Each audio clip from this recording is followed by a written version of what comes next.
President Donald Trump has again ordered lethal military action, this time against a small, what's been claimed as a small drug boat in the Caribbean Sea, not far off the Venezuelan coast.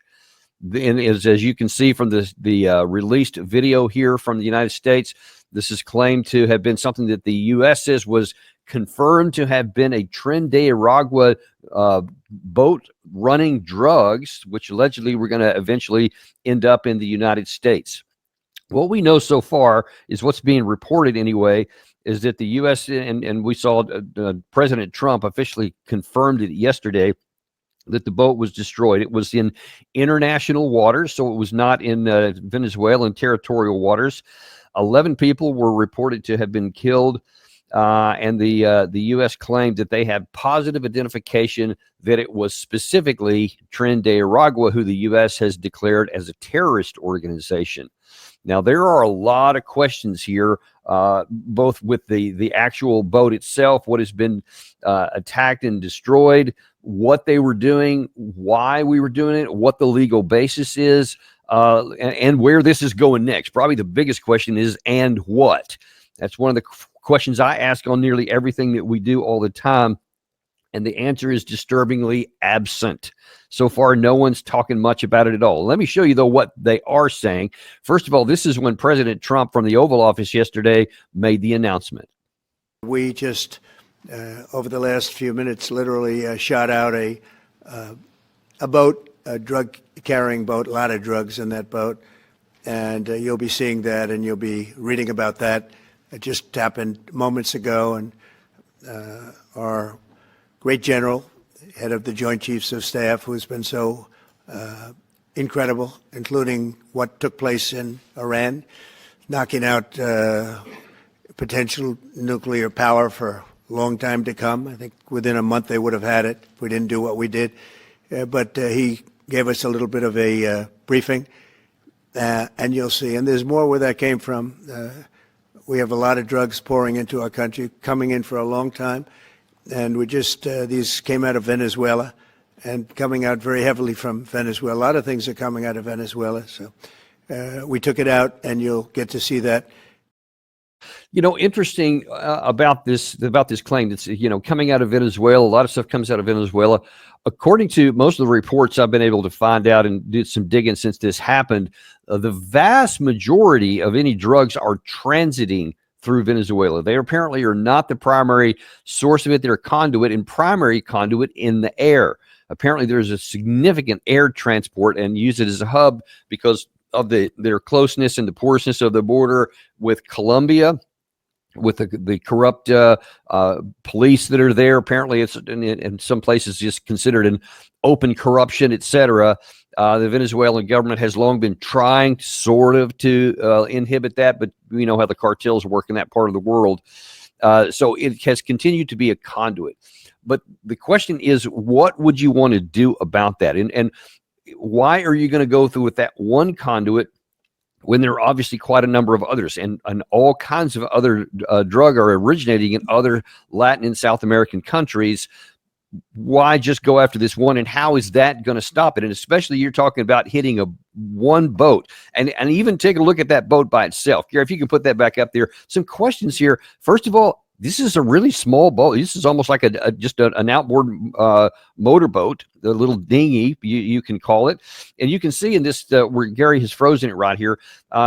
It's hard to pick out all the people, but they said there were 11 of them. Some of those white spots there are, this appears to be a thermal image.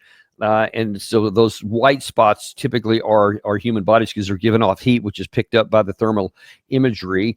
It's hard to see 11. I don't really see that, but it's harder to actually pick out what's in there. Then just again, right before the camera angle switches, they're there. That's the perfect one.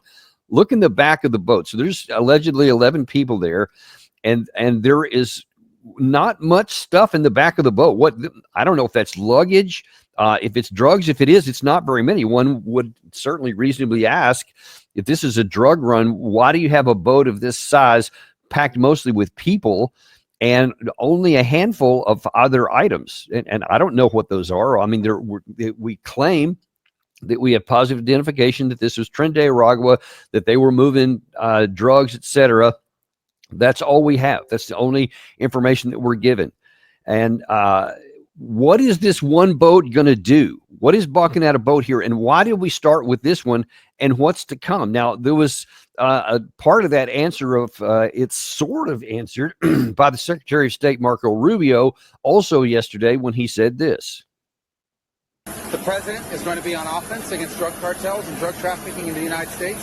It destabilizes not just the country, but the entire Caribbean basin. These particular drugs were probably headed to Trinidad or some other country in the Caribbean, at which point they just contribute to the instability these countries are facing. So the president's been very clear that he's going to use the full power of America, the full might of the United States, to take on and eradicate these drug cartels, no matter where they're operating from and no matter how long they've been able to act with impunity. Those days are over. So again, you have one pretty small boat with whatever was in it. There wasn't much of it. And he said probably this was heading to Trinidad. Sounds to me like he doesn't really know. So instead of confirming that, yeah, we knew what this was, where it came from and where it was going, it sounds more like he's going, I don't know, maybe they were. And look, it was, that was what he said on that clip right there. In the Washington Post this morning is reporting further something that Rubio has said. And it sounds to me more like he's trying to lobby for the new Secretary of War position rather than Secretary of State. According to the Washington Post, Rubio told reporters Tuesday that the Trump administration was adopting a war footing against drug cartels and wouldn't be satisfied with incremental seizures of drugs by law enforcement officers. We are going to wage combat, Rubio said, against drug cartels that are flooding American streets and killing Americans. That was in the Washington Post yesterday. So, okay, you're tired of these incremental seizures of drugs, and then here you put this video out of a tiny little boat that obviously had hardly anything. That's almost the definition of incremental. And you know, we have to ask the question here, what is the strategy? What is your intent?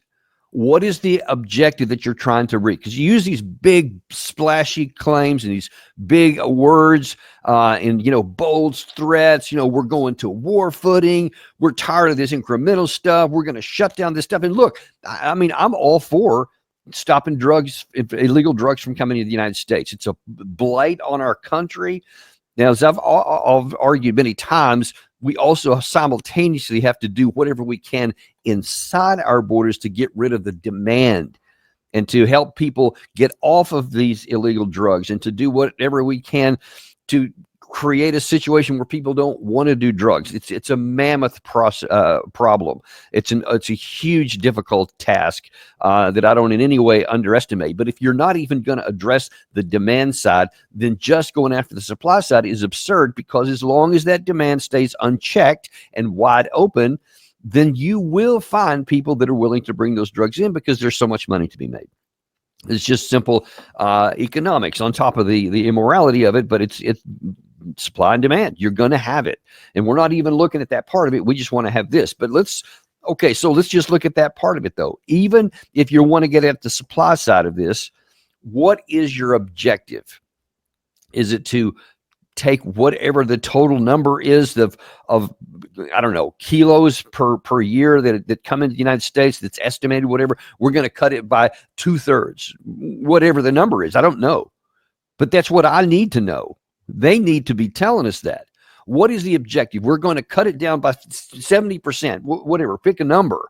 But pick a number. Do tell us something instead of just saying, we're tired of this. Okay, fine, we're tired of it. I'm tired of it too. What are you going to do about it? And how is this action here going to contribute to American national security and to cut down the illicit drugs to save American lives so fewer people die of these drugs that happens on a daily basis? What are the resources necessary to accomplish this? How will you sustain this over time? And what is the legal basis of this? I mean, that's a question I want to ask right off the top. Nobody seems to be concerned about that. There are very few that are asking the question. I just did a quick perusal of the news this morning. There's a few outlets that are asking it, but not very many. Most people don't seem to be concerned about the legality of it anymore. Yeah, President Trump does it all the time. Same issue which he mentioned in his remarks a second ago there, back to the Iran situation. There was no legal basis for that either. America wasn't under threat. America had not been attacked by Iran. They were not threatening to attack the United States. They had broken no laws. They had broken no international laws. Only we didn't want them to have a nuclear weapons program, which, according to our intelligence, they weren't going after anyway, but we just attacked and destroyed, a lot of these sites, risking a war. No one asked the question after that. And again, I keep telling you, the longer we go down this path to where the legality isn't even concerned, given a second thought, there's not even any pressure put on the administration not to use that, not even to have to answer the hard questions, the easier we make the next one. And one of these days, we can make an attack here, and all of a sudden, there is a big blowback and a big reaction, which costs us significantly. That's the reason that we have that law in the first place, because the framers of the Constitution took the powers away from the chief executive and put it in the hands of the legislature. They wanted it to be hard to use lethal military power to get into wars. They wanted it. That was a design feature, not a flaw. That was part of what we were doing, because they had seen firsthand in the world of the day that was done, to where a monarch or a powerful chief executive who had the military at his whim could get into all kinds of wars. And now then we're further getting into that situation now. And this is a small one here, but it's a continuing, just another chink in the armor and another step down a path that could one day see us get into a real war. And then there's also the moral issue of it. I mean, we blew up this boat and killed these people. We're told, we have certainty that it was Tren de Aragua terrorists and that they were running drugs that were going to end up in America. We're provided no information. We're provided no evidence, so we don't know. We just have to take them at their word. And you'll forgive me for being a little bit skeptical of that. Sometimes, too many times we have seen in the past that when the information is unearthed or uncovered later on, that the official statements of the government can turn out to be completely false. And we were led astray, and we were just outright lied to. So I don't know if that's the case here or not. It could be as true as the day is long, or it could be no truth at all. They could have just picked some random boat and blown it up. I have no idea. And we're left only with taking the government at its word here. But even let's set that aside for the moment. What are you going to do? I mean, we have whatever, I think it's 8 warships in the area now, to include a Marine amphibious unit. What are they going to do? How long are they going to stay? How many boats are they going to attack? How many boats are there?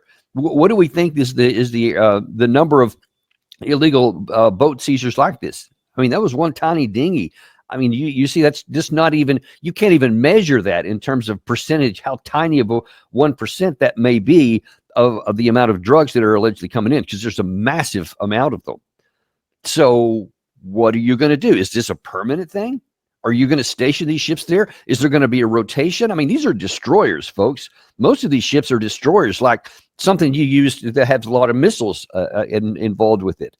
Looks more like something you would do if you were going to attack a country, not go after drug users, etc. That was not lost on Maduro as well, because a lot of people think that this is just a precursor to taking action against the government of Maduro. He has not missed out on this. This is what he said yesterday. This was on the 1st of September. This was before that strike, but notice how he was responding to America's military buildup. This press conference is important because Venezuela is facing the greatest threat that the continent has seen in the last 100 years.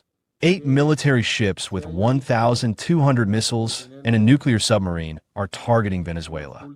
It is an extravagant, unjustifiable, immoral, and absolutely criminal, bloody threat. So he's rallying his people. I said that was on the 1st. That was yesterday, but it was before this strike. So he, at least as of before I came on the air today, he had not made any specific response to that. We're still looking for that. May bring it to you later in the day if there is any update. But he is very sharply focused on what's going on. And if we're thinking that show of force is going to weaken his resolve, make him flee, if it's going to scare the Venezuelan people, make them think he can't protect them, I don't know. It's not working. In fact, it is so far having the opposite effect, as so often does.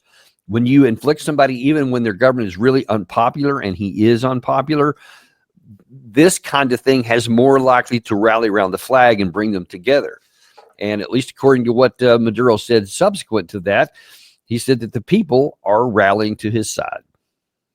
We have reached a consolidated figure of enlisted militiamen and reservists of 8,200,000 Venezuelans, men and women, who have stepped forward and said, "I am ready."